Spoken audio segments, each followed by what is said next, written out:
Hey, what's going on, guys? It's Bruce, or the River Suck Out. And I know it's been a while since I've made a video for you guys, but I'm going to try and make up for that today by playing in a few tournaments. And the type of tournament that I'm going to play in today is a heads-up, no-limit Holdem tournament. And they're just going to be $2 tournaments. And I plan on playing in a few of them. And a lot of these become, little battles between just two guys over $2. But they are a lot of educational, very educational. If you guys haven't played too much heads up, hopefully you guys can learn something today. So I'm probably going to make about 9 videos today. I'm not sure how long each video is going to last, but this one here starts in just a minute, guys, and I will see you in just a few seconds when it does start. Alright, so here we are, guys. This is actually the second hand. I just missed the first hand, and he stole my blind really quickly. But we are heads up, and we're going to be playing nothing but heads up tournaments today, so we can get a little more focus on just the heads up play when you're down to 2 players. Now, the blinds are basically the same in this tournament as what they would be in a bigger tournament, so there's no reason to do anything crazy. Just play poker the way you would when you're heads up in a bigger tournament. You can still sit back and wait for your cards, and you can still play position, and still make stabs at pots when you feel you have the best hand. So, it's not going to be any pauses in the video because it's going to be, every hand I'm going to be involved. So you're going to see every hand. And I'm going to raise here. I have the button and an ace. And usually in heads-up poker, an ace is a good hand to start with. And here I did pair my ace. So, standard continuation bet. And I do everything pretty quickly, but I talk quickly, so that's okay. I'm going to bet 80. Betting a little smaller to try and keep him invested. I just hit 2 pair. Now I'm going to go in for a good-sized continuation bet that could also look like a bluff. I want him to call that for sure, but he doesn't.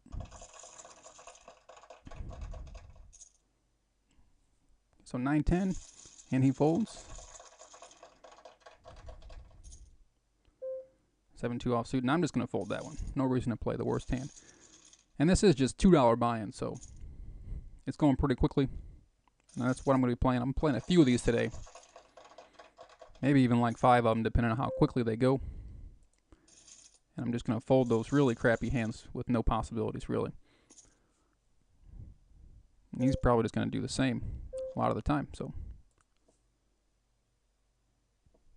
in heads-up poker, you're just being dealt basically 2 random cards, and a lot of heads-up poker is aggression and taking stabs at pots.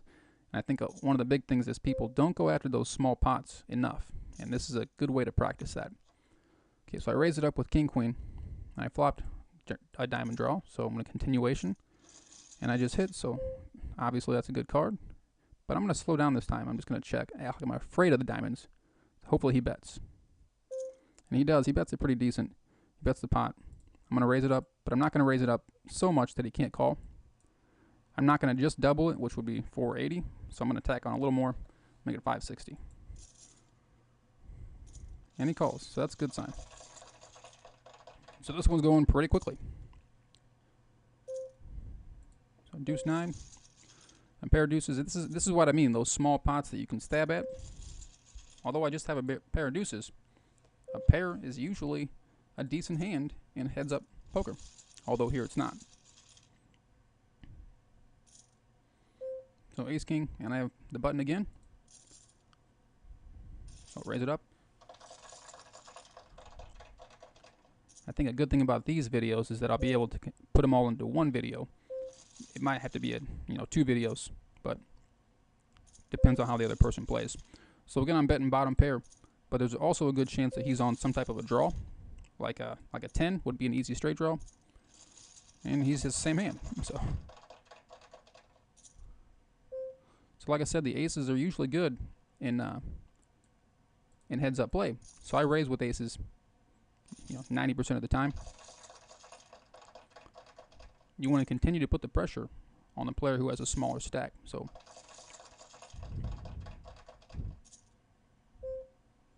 Another ace, and a raise. And this time I completely miss. I really have no draw. I'll slow down on the flop. I'm going to bet the turn. And that's not good that he called me. There's really no reason to bet because he'll probably just call. Yeah, I might have been able to steal that one. One more bet might have taken that one down, but you got to know when to give up sometimes. So, pair of 4s. Three of a kind. I'm going to continue checking. Full house. Now I'm going to stab it, or act like it's a stab, but yeah. What can you do? Small pot. So, just as an ace is usually good, a king is usually good, and it's also, the button makes it a lot stronger, so I will raise and take it down. Solid ace. I'm out of position this time, so I'm going to tack it up a little more. I'm going to go 100 this time, because I am out of position. I mean, that's a good enough flop for me. I don't like the diamonds, so, well, but 160. If he wants to make the play, he can go all in. I will call the all in that spot. But I don't like the diamonds, so I bet a little more. So, king deuce, I'm not going to raise. I mean, there's a good chance a king is good here. He min bets it, so we'll find out, maybe. He min bets it again. I doubt it's good now because he just bet the minimum, but we already gonna pay it off. And he smashed the flop, really. He had an ace and a nut flush draw, so that explains his min bets. He may have wanted to raise. So 8-5, we miss. And here's a stab. Well, I'm not gonna bet the deuce because he wouldn't think that I hit that. So, but I will bet the river as a stab. And he folds. Usually when the turn card doesn't improve the board, your bet looks more like a stab. So, and here I really have nothing, but I did limp in. And I hit a pair of nines, and I will min bet. Now I have two pair. This is another flop where there's a good chance that he's on a draw. A queen or an 8, possibly even diamonds. So that's most likely what it was. Draw heavy boards usually, bring draws. Again, I'll just limp in. And I flop bottom pair, and I continue to stab. The ace is probably a scare card for him as well. Well, he raises. I'm just going to get out of that one, just bottom pair. I don't like it at all. Ace deuce of hearts. I'm just going to check. I'm out of position this time. I'm going to stab. And you got to stab a lot in heads-up play. You're just being dealt two random cards, so I'm going to raise it up with a queen 10.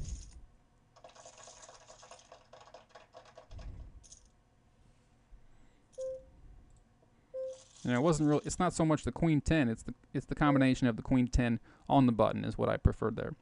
So here I have a little straight draw, 2 overcards. He raises it again. Maybe I can get a 7 and get lucky. And I'm just going to have to fold this one.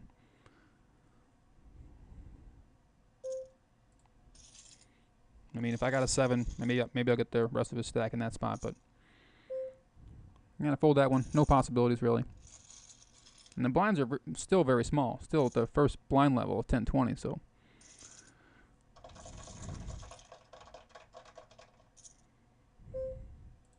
I'll limp in with 6-9. There's a raise. It's an unusual raise. He doesn't raise too much, so I'm going to easily fold that one. So here's a better hand for me, and I will raise. I don't have the position on him this time. And I completely missed, so I'm going to slow down. And there's a pair of 10s. He didn't like the flop, so he checked the flop, so maybe my hand's good. Maybe he has a jack. Maybe, could have all kinds of things. Yeah, that explains it. He turns 2 pair. But we're still ahead.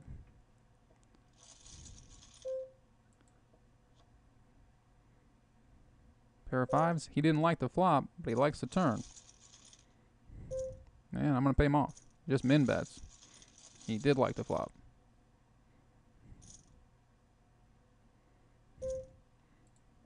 In heads up play, it's very hard to guess your opponent's hand. And you should never really even try. You should just play, position and solid cards. And stabbing, of course.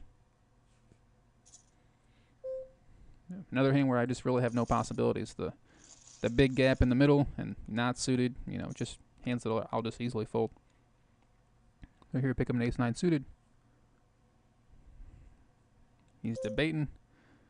I'm going to raise, make it 80. I'm out of position, so I tack on the extra value. Now, I'm a continuation bet the flop because I did raise it a little bit bigger than what I usually do. And he folds.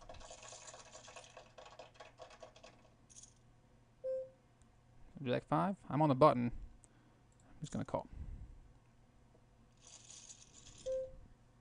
I'm going to stab. And it wins.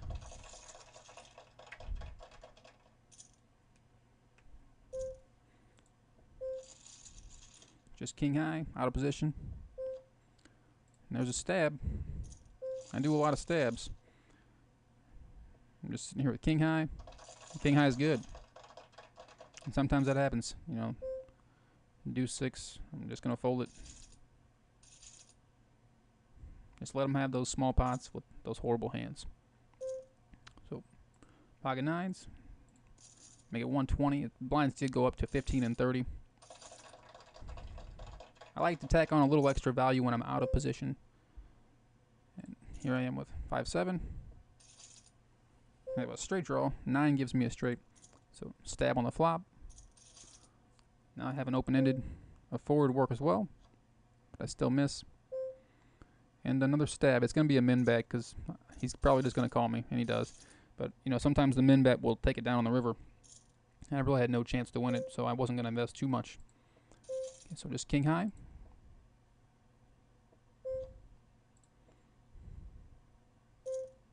And he's going to win it. His position. So I have the button. I'm going to do a min raise. So I could have an ace because I did raise, but I did hit my 8. So continuation. And he folds. So the worst hand in poker. And he just folds. Okay, I have a king, and it's suited this time. And I have the button, so I come in for a raise.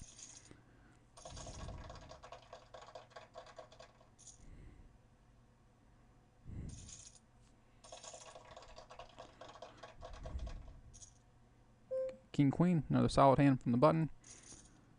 And I raise a lot. You know, it puts him, he never knows what I have, if I have a solid hand or if I'm just raising with something like that. So, deuce 5 suited. Gonna check, I have a little straight draw with a 4. And I hit a pair of 5s. I feel like it's good, but pair of 7s is good. Like I said, it's hard to know what they have heads up. So again, the button, king 10, raise it up. Flop top 2 pair. So I would continue if I missed it.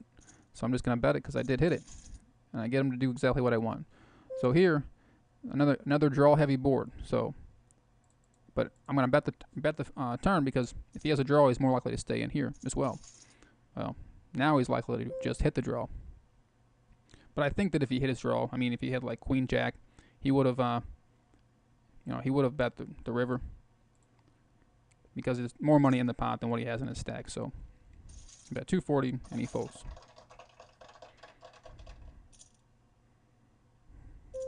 So 9-7. Really missed the flop.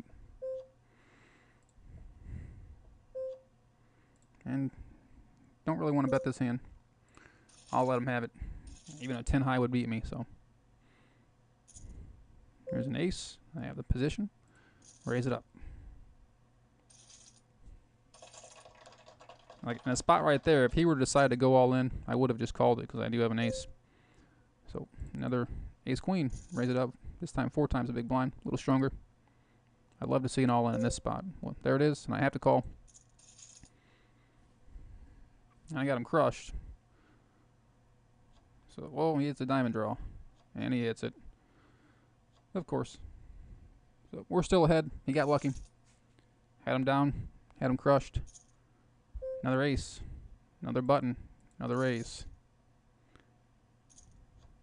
So, flop 2 pair. I'm going to continue. 120. And he folds. And guys, I'm going to go ahead and pause this video because I am going to put it into segment number 2. Well, maybe after this hand. I'm going to raise it up. And after this hand, I will pause the video and I will go into segment number 2. So I have 1 overcard to the board. So I'm going to continue. I just have a pair of 7s. But all right, guys, I'm going to let my timer run out a little bit and I will see you in segment number 2.